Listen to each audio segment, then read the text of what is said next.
continuous process of evolution has created so many species of organisms on Earth, among our marine species contributing over 200,000 species, and about 2 million more that remain a total mystery. How did it all started? And to really explore this strange deep ocean to find out this species.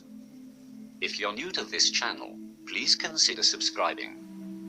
Centuries ago, people started learning about marine life from the first time they saw the ocean. Marine biology is more of a general science of biology applied to the sea.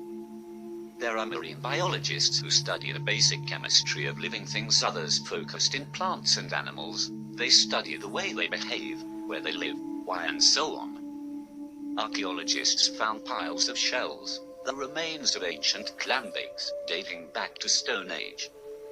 Obviously, neither our generation nor your grandparents' generations were the first to explore the sea. But our distant ancestors found the way to the sea, and is evident by ancient harpoons and simple hooks made of bones and shells. The sea is full of good things to eat. While archaeologists gathered food, they learned through experience which things are good to eat and which were bad tasting or harmful. Visit Egypt and you'll find Pharaoh's tomb bearing a warning against eating a pufferfish, which is poisonous. Knowledge of the ocean and its organisms developed as people gained skills of seamanship and navigation. Ancient Pacific islanders, for example, were consummate mariners, navigating with the aid of unusual three-dimensional maps made of sticks and shells. The Phoenicians were the first accomplished Western navigators. You see, by 2000 BC they were sailing around Mediterranean Sea, Red Sea, Indian Atlantic Ocean. By the time of the ancient Greeks, a fair amount was known about the sea creatures was known to live near the shore. From around 330 BC, the ancient Greeks had plates which reflected a considerable knowledge of marine life. For example, the fish such as torpedo, an electric ray fish. Have you ever heard of Aristotle? Well, he lived in the 4th century, is considered by many to be the first marine biologist. He described many forms of marine life, and many of his descriptions are considered valid today. Aristotle made other studies as well. For example, he recognized that the gills are the breathing apparatus of fish. During the centuries popularly known as the Dark Ages, much of the knowledge of the ancient Greeks was lost and distorted. Not all explorations of the ocean stopped, however. During the 9th and 10th centuries, the Vikings continued to explore the North Atlantic. Well, you may be thinking of Vikings movie, but these are the Scandinavians who lived around 990 AD, when they discovered Vineland, better now known as North America, led by Leif Erikson. Arab traders were also active during the Middle Ages, voyaging to Eastern Africa, Southeast Asia and India. The Arabs and other marine biologists adopted a global perspective and looked at the way entire ocean function as systems. They learned about winds and current patterns, including the monsoons, strong winds that reverse direction with the seasons.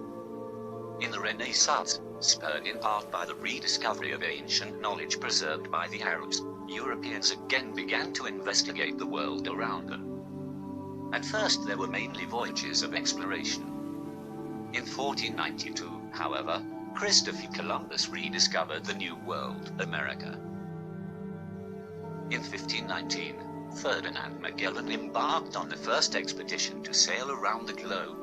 Magellan was born in Sabrosa, Portugal around 1480 and studied navigation at an early age. In 1505, Magellan traveled with the new arriving Portuguese viceroy to India and got his first taste of sea travel, the itch to explore. He moved around Southeast Asia and maybe even traveled as far as Indonesia and what were then known as the Spice Islands. This is almost certainly where he first got the idea of approaching the Spice Islands by sailing west across the Atlantic rather than east around Africa and then into the Indian Ocean. When Magellan returned to Europe, he tried to get financing for an expedition to find this new western route to Asia. Eventually traveling past what is today Argentina, Magellan found a route to the Pacific. which is now known as the Straits of Magellan.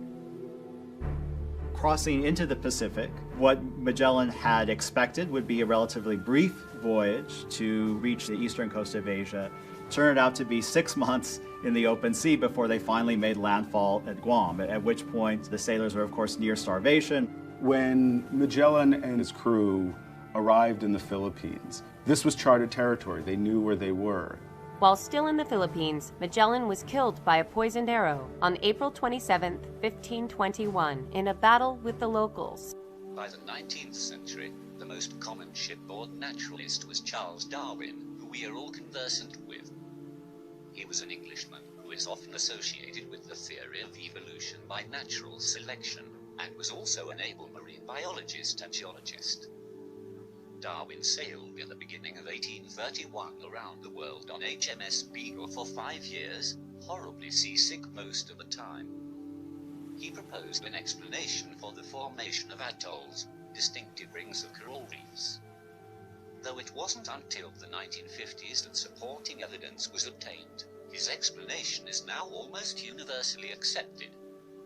He also used nets to capture the tiny drifting creatures which we all know as planktons today. By the middle of the 19th century, a few scientists were able to undertake voyages for specific purpose of studying the ocean. One of them was Edward Forbes, who in 1840s and 1850s carried out extensive dredging of the sea floors around his native Britain, but also the Aegean Sea and other places. He discovered many previously unknown organisms and recognized that life in the sea floor changes at different depth. If it wasn't for their sacrifices to explore tiring and endless oceans and seas, we couldn't have had a knowledge of marine life today. Thanks for watching. Appreciate my work by subscribing, liking, sharing, and leave a comment down below. Until next time, Xiao.